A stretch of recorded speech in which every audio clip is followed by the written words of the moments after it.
ഇവിടെ MLA വന്നു, കാര്യങ്ങൾ പറഞ്ഞു, ഞങ്ങൾ അവിടെ ഇരിക്കുകയാണ്, ഈ ബഹളം ഉണ്ടാക്കേണ്ട കാര്യമുണ്ടെന്ന് അവരും പറഞ്ഞു. അങ്ങനെ 9 പേരുമായി വന്നു. 9 പേരും CPM മെമ്പർമാരാണ്. അസൽ ഗുണ്ടായിസം. എനിക്ക് ക്ഷമയുണ്ടായതുകൊണ്ട് അടി നടന്നില്ല, അല്ലെങ്കിൽ ഞാനുമായിട്ട് അടി നടക്കണ്ട. അത്ര ധിക്കാരമായിട്ടാണ് സംസാരിക്കുന്നത്. അപ്പൊ അത് മനസ്സിലാക്കിക്കൊണ്ട് ഞാൻ വളരെ ശാന്തനായിട്ട് അവിടെ ഇരുന്നു. ഞാനിപ്പം പണ്ടൊക്കെ നമ്മൾ തല്ലിയിട്ടുണ്ട് കോളേജ് പഠിക്കുമ്പോൾ, അതിനുശേഷം നമ്മൾ തല്ലാറുണ്ടായി. അപ്പൊ എന്റെ പടിഞ്ഞാറ് സ്റ്റഡി കിടക്കണം. അവിടെ ഉണ്ടായിരുന്ന എന്താ പേര്, നസീബോ, അയാളെ അടിച്ചങ്ങ് താഴെ ഇടുക വെറുതെ. അയാൾ ഇതിനെതിരെ അല്പം കോൺഗ്രസ് എന്നൊക്കെ മാറി ഇപ്പൊ വീണ്ടും വരുന്നു, അതൊക്കെ കളഞ്ഞ, അതൊന്നും അല്ല ഇവിടുത്തെ പ്രശ്നം. അയാളാണ് ഈ അഴിമതി വെളിയിൽ കൊണ്ടുവന്നിരിക്കുന്നത്. അയാൾ ഇവിടുത്തെ പെറ്റീഷൻസ് ഉണ്ട്, അതിന്റെ വൈരാഗ്യമാണ്. സ്കൂളിനെ നശിപ്പിക്കാൻ വരുന്നതെന്നാണ് പറഞ്ഞത്. അതായത് ഈ മോട്ടിക്കുന്നതാണ് സ്കൂളിന്റെ നന്മ, മോഷണത്തെ എതിർത്താൽ അത് നശിപ്പിക്കലാണ് എന്ന് വിശ്വസിക്കുന്ന ഒരു രാഷ്ട്രീയ പ്രവർത്തകർ എങ്ങനെ ഈ നാട് നന്നാക്കും? അവരേത് പ്രത്യയശാസ്ത്രം ഇവിടെ ഡിസ്ട്രിക്ട് പ്രസിഡന്റ് അത്ര ഭംഗിയായിട്ട് മതി. ഏത് പ്രത്യയശാസ്ത്രമാണ് ഇവർ നയിക്കുന്നത്? എന്തായാലും മാർക്സിസം ഇതൊന്നുമല്ല, ഗാന്ധിസം ഇതല്ല, നെഹ്റുവിസം ഇതല്ല. ഇതൊക്കെ വേറും കായ്കളം കൊച്ചിട്ടുള്ള പരിപാടിയാണ്. മനസ്സിലായില്ലേ? അപ്പൊ ഇതവിടെ ഉണ്ടായി. ഞാൻ ഒറ്റയ്ക്കാണ് പോയി, കോൺഗ്രസ് ഗുണ്ടകളുമായി പോയി. അങ്ങനെയാണ് പത്രത്തിൽ. ഒന്നാമത് അടി വാങ്ങുകയല്ലാതെ അടി കൊടുക്കുന്ന പരിപാടി കോൺഗ്രസ്സുകാർക്കില്ല. ഇല്ല, അതുണ്ടായിരുന്നെങ്കിൽ സ്ഥിതി ആകെ മാറിപ്പോയി. ഞാൻ ആക്ഷേപിക്കാനല്ല പറഞ്ഞത്. അപ്പൊ അങ്ങ് ആരെങ്കിലും അടിച്ചിട്ടുണ്ടോ? ഇല്ലല്ലോ. ഓടുന്നതേ അല്ല, അതിന് അടിക്കത്തില്ല. ഗാന്ധിയനാണ്. നിങ്ങളാണ് ചിലപ്പോ ഒന്ന് കൊടുത്തത്. ചിലപ്പോ കാരണം നിങ്ങൾ വളർന്നു വന്ന അങ്ങനെയാണ്. വേഗം വേറെ ഞാൻ പറഞ്ഞത് അങ്ങനെയെല്ലാമുള്ള ഒരു ഗുണ്ടകൾ. ഞാൻ ഗുണ്ടകളുമായിട്ട് സംസാരിക്കാറില്ല, എനിക്ക് അവരുമായിട്ട് ബന്ധമില്ല, എനിക്ക് അതിന്റെ ആവശ്യമില്ല. ഞാൻ ഒറ്റയ്ക്കാണ് പോയത്. പിന്നെ എന്റെ ഡ്രൈവർ ഉണ്ടായിരുന്നു, ഒരാളെന്റെ കൂടെ ഇല്ല. എന്നിട്ടാണ് കോൺഗ്രസ് ഗുണ്ടകളുമായിട്ട് പ്രധാനമില്ല ഇവർക്ക്. ഇവർ ഏത് ലോകത്താണ് ജീവിക്കാൻ ചോദിച്ചാൽ ഏത് ലോകത്താണ്? ഞാൻ ഗുണ്ടകളുമായി സഞ്ചരിക്കുന്ന ആളാണ്. എന്തിന്? എനിക്ക് യാതൊരു ആവശ്യമില്ല. 75,000 പേരാ വോട്ടർമാരാണ് എനിക്ക് വോട്ട് ചെയ്തത്. 75,000, 55% ആകെ വോട്ടുണ്ട്. CPM-നും BJP-ക്കും കൂടി കിട്ടിയ വോട്ട് ഒരുമിച്ച് കൂട്ടിയാൽ എനിക്ക് അതിനേക്കാൾ 4% കൂടുതലാണ്. നിങ്ങളെല്ലാം ചെയ്ത വോട്ടല്ലേ? അത് BJP-യുടെ വോട്ടാണ്. കുറെ എന്നൊക്കെ പറഞ്ഞു. BJP-യുടെ വോട്ട് കാണും. BJP പറഞ്ഞിട്ടല്ലല്ലോ. 51,000 വോട്ട് ഇവിടെ ലിജിബിന് കിട്ടിയ അവസാനം കോൺഗ്രസിന്. അതിൽ 45,000 വോട്ട് ഇനി കിട്ടിയിട്ടുണ്ട്.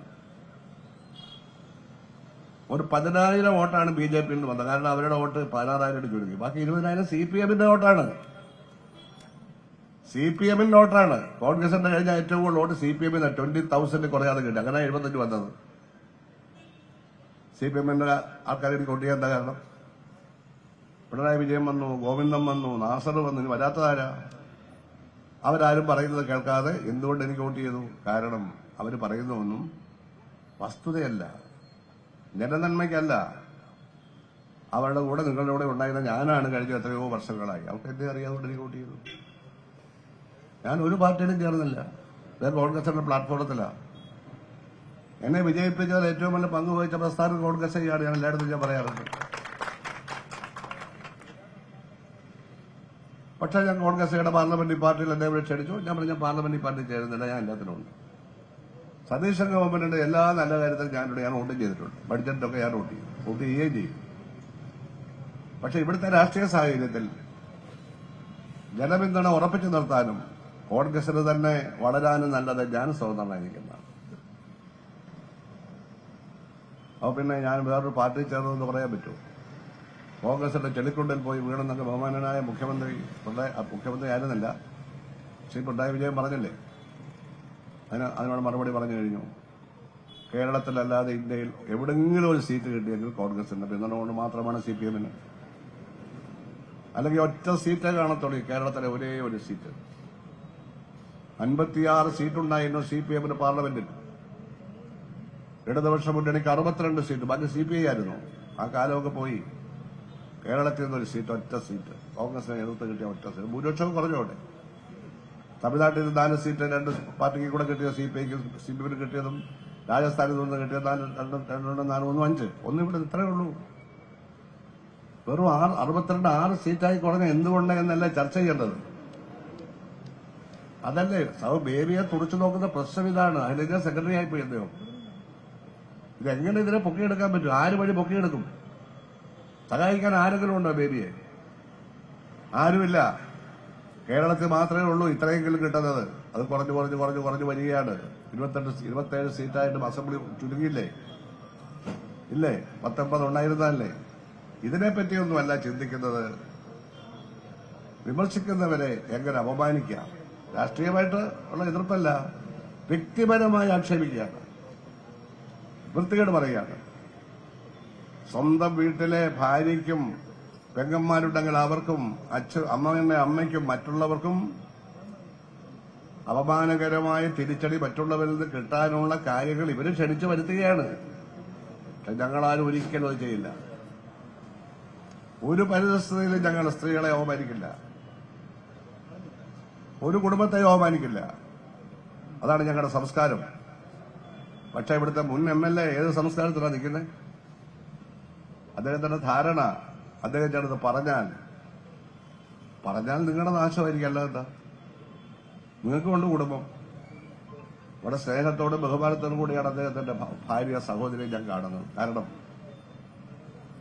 അവരുടെ ആദ്യത്തെ കുട്ടിയുണ്ടായപ്പോ ഈ ഹൈവേ കൂടെ ടൂവിൽ വരുമ്പോൾ എന്റെ വീട്ടിൽ കയറാതെ അവർ പോവില്ല. ആ തോക്കുകളൊക്കെ അവിടെ വരും. കുഞ്ഞിനെയൊക്കെ എന്റെ ഭാര്യ എടുക്കും. ചായ കൂടി എത്രയോ വർഷം അങ്ങനെയായിരുന്നു. പക്ഷെ അവസാനം ഇവരെല്ലാം കൂടെ ആ സ്ത്രീകൾക്കൊന്നും ഉള്ള പ്രശ്നമല്ല. ഈ പറയുന്ന മുൻ MLAയും കുറച്ചു പേരും കൂടി ചേർന്ന് ഈ പാർട്ടിയെ എവിടെ കൊണ്ട് എത്തിച്ചു? ആളുകളെല്ലാം വിട്ടുപോവാണ്. പാർലമെന്റിൽ ഭയങ്കര തോൽവി. കൈനഗരി പോലൊരു പഞ്ചായത്ത് പോലും തോറ്റുപോയെന്ന് പറഞ്ഞാൽ, കൈനഗരിലൊക്കെ തോക്കാന്ന് പറഞ്ഞാൽ കമ്മ്യൂണിസ്റ്റ് പാർട്ടി ഇല്ലാതായെന്നല്ലേ? ജില്ലാ പഞ്ചായത്ത് ഇലക്ഷൻ ജില്ലാ കൌൺസിൽ എനിക്ക് 6000 വോട്ടാണ് ആ പഞ്ചായത്തിന്റെ ഭൂരിപക്ഷം. ഒറ്റ പഞ്ചായത്തിന്റെ ഭൂരിപക്ഷം. ഇപ്പോ ജില്ലാ പഞ്ചായത്ത് 200 വോട്ടാണ് കിട്ടിയത്. CPM 200 vote. കഷ്ടിച്ചാണ് ജയിച്ചുള്ള ആര്യാട്ടൊന്ന് വന്ന് മത്സരിച്ചതായിരുന്നു. നമ്മളൊക്കെ സഹായിച്ചുകൊണ്ടാണ് ജയിച്ചു. ഇനി അവിടെ ജയിക്കത്തുമില്ല, അവിടെ വരാറുമില്ല. എങ്ങനെയാണ് 6000 വോട്ട് 200 ചുരുങ്ങിയത് കൈനഗരിയിൽ? എങ്ങനെ ഇത് പോയി? ഇതേപ്പറ്റിയുള്ള പരിശോധിക്കുന്നുണ്ടോ? ചർച്ച ചെയ്യുന്നുണ്ടോ? അതുകൊണ്ട് ജില്ലാ സെക്രട്ടറി വളരെ സുധാകരനെ കൈകാര്യം ചെയ്യുന്നു. ഞാൻ പറഞ്ഞു, ജനങ്ങൾ നിങ്ങളെ നേരത്തെ കൈകാര്യം ചെയ്ത് കഴിഞ്ഞു.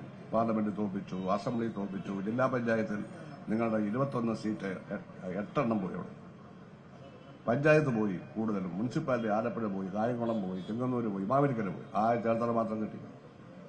നിങ്ങളെ ജനങ്ങൾ കൈകാര്യം ചെയ്തുകൊണ്ടിരിക്കുകയാണ്.